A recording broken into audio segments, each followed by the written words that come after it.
Hindi lahat ng tao ay sumusunod sa tradisyonal na landas ng lipunan. Ang ilan ay pumipili ng ibang ruta, isa na independyente, tahimik at makapangyarihan. Ang mga lalaking ito ay kilala bilang Sigma Males, hindi tulad ng Alpha Males na nangingibabaw o Beta Males na sumusunod. Si Sigmas ay naglalakad ng mag-isa, nabubuhay sa kanilang sariling mga tuntunin. Ngunit ang paglalakbay na ito ay hindi madali. Ang bawat Sigma male ay dumaan sa 6 na nakakagulat na yugto na humuhubog sa kanya sa taong siya ay nilalayong maging. Mula sa pagtanggi sa mga pamantayan sa lipunan hanggang sa pagmaster ng pag-iisa, ang bawat yugto ay bumubuo ng kanyang tahimik na lakas. Handa ka na bang tuklasin ang 6 na yugto na pinagdadaanan ng bawat Sigma male? Sumisid tayo. Ika-1, pagmulat ng kalayaan. Ang bawat Sigma male ay nagsisimula sa kanyang paglalakbay na may malalim na pagkaunawa. Iba siya sa iba. Hindi tulad ng mga naghahangad ng panlipunang pagpapatunay o pag-apruba, nararamdaman niya ang panloob na paghila patungo sa kalayaan. Ito ay hindi isang bagay na pinipili niya. Ito ay kung paano siya nakawire. Noong bata pa siya, maaaring kinuwestiyon niya ang mga alituntunin na sinusunod ng iba nang walang pag-aalinlangan. Maaaring sinubukan siya ng mga guro, magulang at kaibigan na itulak siya sa isang partikular na amag. Ngunit sa loob-loob niya, alam niyang lagi niyang sinadya ang pag-ukit ng sarili niyang landas. Sa paaralan, maaaring siya ang tahimik na bata na nagmamasid sa halip na lumahok sa mga larong panlipunan. Habang ang iba ay bumuo ng mga grupo at sumunod sa mga uso, nanatili siya sa labas, hindi dahil siya ay tinanggihan, ngunit dahil mas gusto niya ito. Nakita niya sa pamamagitan ng mga ilusyon ng kasikatan at kontrol na pagtatanto na ang tunay na lakas ay nagmumula sa loob. Ang yugtong ito ay puno ng mga sandali ng kalituhan. Nagtataka siya kung bakit hindi siya nababagay, kung bakit hindi siya nag-e-enjoy sa mga katulad ng iba. Ngunit dahan-dahan ang pagkalito na ito ay nagiging kalinawan. Naiintindihan niya na hindi siya nasira, iba lang siya. At ang pagkakaibang ito ay ang kanyang lakas. Sa pagsasakatuparan na ito, huminto siya sa paghabol sa pag-apruba at nagsimulang yakapin ang kanyang kalayaan. Maaaring hindi maintindihan ng mundo sa paligid niya, pero sa unang pagkakataon sa buhay niya, wala siyang pakialam. Ito ang kanyang paggising, ang unang hakbang tungo sa pagiging isang tunay na Sigma male. Ikalawang pagyakap sa pag-iisa. Matapos mapagtanto ang kanyang kalayaan, ang Sigma male ay pumasok sa isang bagong yugto. Nagsisimula siyang masiyahan sa kanyang sariling kumpanya ng higit sa iba. Bagamat nararamdaman ng karamihan sa mga tao ang pangangailangang palibutan ang kanilang mga sarili ng mga kaibigan at grupong panlipunan, natuklasan ng Sigma male na ang pag-iisa ang kanyang pinakadakilang kakampi. Sa katahimikan ay nakatagpo siya ng kapayapaan. Sa pag-iisa ay nakatagpo siya ng kalinawan. Hindi na niya kailangang ipaliwanag ang kanyang sarili sa iba o magkasya sa kanilang mga inaasahan. Sa halip, ginagamit niya ang kanyang oras ng mag-isa para mag-isip, matuto at umunlad. Sa una, maaaring mukhang kakaiba ang pagbabagong ito. Nakikita niyang pinupuno ng iba ang kanilang mga katapusan ng linggo ng mga party, social gatherings at walang kwentang daldalan. Samantala, siya ay nagbabasa ng mga libro, nagtatrabaho sa mga kasanayan o simpleng nakaupo sa tahimik na pagmuni-muni. Sa ilan ay maaaring mukhang nag-iisa ito, ngunit sa kanya ito ay pinagmumulan ng lakas. Sa yugtong ito ay nagsisimula siyang maunawaan ng mas malalim ang kanyang sariling mga iniisip at damdamin. Nang walang mga pagkagambala sa labas ng mundo, nagkakaroon siya ng isang malakas na pakiramdam ng kamalayan sa sarili. Siya ay nagiging immune sa peer pressure at impluensya sa labas. Gayunpaman, ang yugtong ito ay hindi walang mga hamon nito. magkakaroon ng mga sandali ng pagdududa. Ang lipunan ay madalas nakatumbas ng pag-iisa sa kalungkutan at kung minsan ang Sigma male ay maaaring magtaka kung siya ay gumagawa ng tamang pagpili.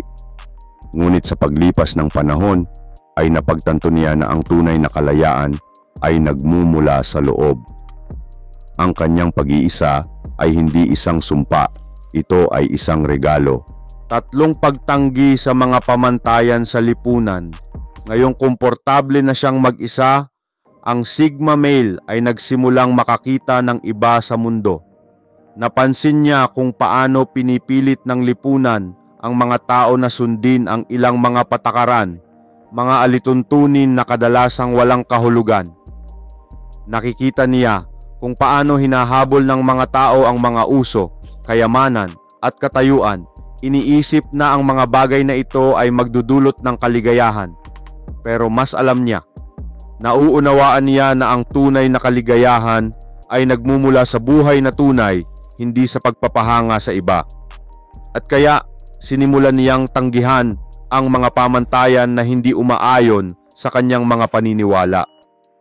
Ang pagtanggi na ito ay hindi nangangahulugan na siya ay nagiging isang rebelde para sa kapakanan ng paghihimagsik. Tumanggi lang siyang sundin ang mga alituntuning hindi nagsisilbi sa kanya. Kung sasabihin ng lipunan na kailangan niyang magtrabaho ng 9 hanggang 5 trabaho, umakyat sa hagdan ng korporasyon at bumili ng mga mamahaling bagay upang igalang, kinu-question niya ito. Tinatanong niya sa sarili niya, ito ba talaga ang gusto ko? O ito lang ba ang sinasabing gusto ko? Para sa marami, ang yugtong ito ay nakakatakot. Ang paghiwalay sa kung ano ang normal ay hindi madali. Ngunit para sa Sigma male, ito ay isang kinakailangang hakbang. Tumanggi siyang mamuhay ng dikta ng iba. Sa halip na sundin ang mga uso, lumilikha siya ng sarili niyang landas. Sa halip na humingi ng pag-apruba, nakatuon siya sa personal na katuparan. At sa halip na umayon, niyakap niya ang kanyang pagiging kakaiba. Maaaring hindi siya maintindihan ng lipunan, ngunit hindi niya kailangan ng pagpapatunay. Ika-4 na malaya siya para sa pagpapaunlad ng pag-asa sa sarili. Kapag tinanggihan ng Sigma male ang mga panlipunang kaugalian, napagtanto niya ang isang mahalagang katotohanan. Dapat umasa siya sa sarili niya. Hindi tulad ng iba na umaasa sa mga kaibigan, pamilya o lipunan para sa suporta, pinipili niyang maging makasarili. Ang yugtong ito ay tungkol sa pagbuo ng personal na lakas. Siya ang nagmamay-ari ng kanyang mga kakayahan sa mental at pisikal.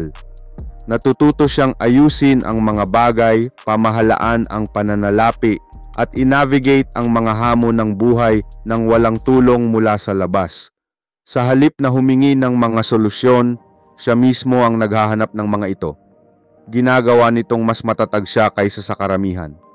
Ang pagsasarili sa pananalapi ay isang mahalagang bahagi ng yugtong ito. Ang Sigma male ay hindi nais na makulong sa isang sistema na nagdidikta sa kanyang buhay. Maaaring piliin niyang magtrabaho para sa kanyang sarili, mamuhunan ng matalino, o mamuhay ng may kaunting pangangailangan. Anuman ang paraan, malinaw ang kanyang layunin na maging malaya sa pag-asa sa sinuman. Ito rin ay kapag nagkakaroon siya ng emosyonal na lakas. Hindi na siya naghahanap ng comfort sa iba. Hinaharap niya ang mga pakikibaka ng direkta.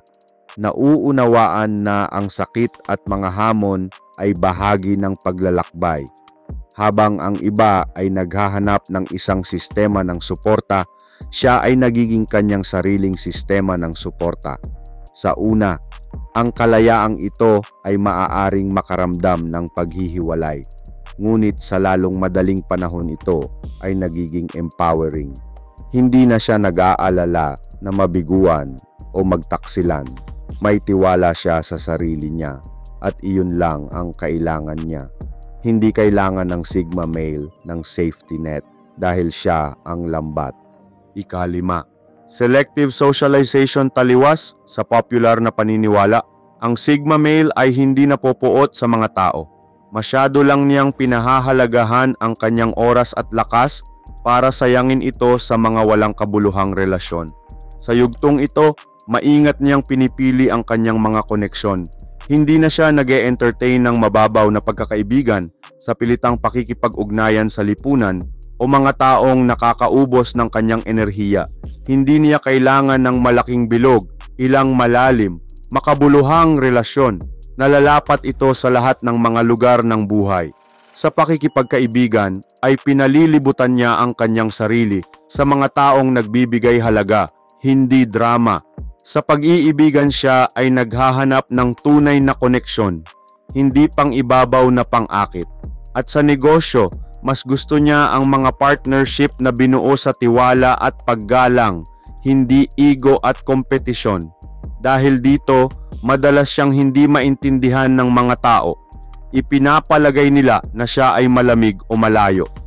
Pero ang totoo, hindi lang siya nagpapanggap na may gusto sa mga tao, kung hindi naman. Kung ang isang pag-uusap ay hindi interesado sa kanya, hindi niya ito pinipilit. Kung ang isang sosyal na kaganapan ay nararamdaman na hindi kailangan, laktawan niya ito. Sa kabila ng kanyang pagiging mapili, kapag ang sigma male ay bumubuo ng isang bono, ito ay malalim at hindi nababasag. Alam ng mga pinahihintulutan niya sa kanyang buhay na ang kanyang katapatan ay bihira at mahalaga. Sa halip na habulin ang mga koneksyon, hinahayaan niya ang mga tamang tao na mahanap siya. At dahil dito, ang kanyang mga relasyon ay higit na makabuluhan kaysa sa karaniwang tao. Ika-6 na pagkamit ng tahimik na kumpiyansa. Sa huling yugto, ang sigma male ay ganap na nagbago. Tinanggap niya ang pag-iisa, tinanggihan ang mga pamantayan ng lipunan, binuo ang pag-asa sa sarili, at matalinong pumili ng kanyang mga relasyon. Ngayon ay narating na niya ang kanyang huling anyo, isang lalaking may tahimik na pagtitiwala. Sa puntong ito, hindi na siya humihingi ng pag-apruba o pagpapatunay. Siya ay ligtas sa kung sino siya at hindi niya kailangang patunayan ang kanyang sarili sa sinuman. Hindi tulad ng alpha male na umuunlad sa pangingibabaw, ang sigma male ay umuunlad sa panloob na kapayapaan. Napapansin ito ng mga tao. Malakas ang presensya niya kahit hindi siya humihingi ng atensyon. Ramdam ang tiwala niya kahit hindi siya nagyayabang. Ito ang kapangyarihan ng isang sigma male. Hindi niya kailangang maingay para igalang. Ang tahimik na pagtitiwala na ito ay nalalapat sa lahat ng mga lugar ng buhay. Naglalakad siya sa isang silid nang hindi kailangang maging sentro ng atensyon. Ngunit nararamdaman ng mga tao ang kanyang enerhiya. Hinaharap niya ang mga hamon ng walang takot. Alam niyang kakayanin niya ang anuman. Siya ay nagsasalita kapag kinakailangan, ngunit hindi kailanman upang humanga. Sa yugtong ito, kabisado na niya ang kanyang sarili. Hindi na siya naaapektuhan ng lipunan. Hindi siya naghahanap ng katayuan, kayamanan o pagkilala. Nabubuhay lang siya sa sarili niyang mga tuntunin at sapat na iyon. Ito ang ultimate sigma male transformation. Ang paglalakbay ng sigma male ay hindi madali, ngunit ito ay makapangyarihan. Mula sa paggising sa kalayaan hanggang sa pagkamit ng tahimik na kumpiyansa, ang bawat yugto ay humuhubog sa kanya bilang isang tao na tunay na malaya. Hindi tulad ng iba, hindi siya naghahanap ng pag-apruba, hindi sumusunod sa mga uso o umaasa sa lipunan. Naglalakad siyang mag-isa, hindi dahil kailangan niya, kundi dahil pinili niya. At sa pagsasarili na ito ay natagpuan niya ang kanyang tunay na lakas. Kung nauugnay ka sa paglalakbay na ito, maaaring ikaw mismo ay isang sigma male. Yakapin mo ito, pagmamay-ari ito, at lakaran ang iyong landas ng may tahimik na pagtitiwala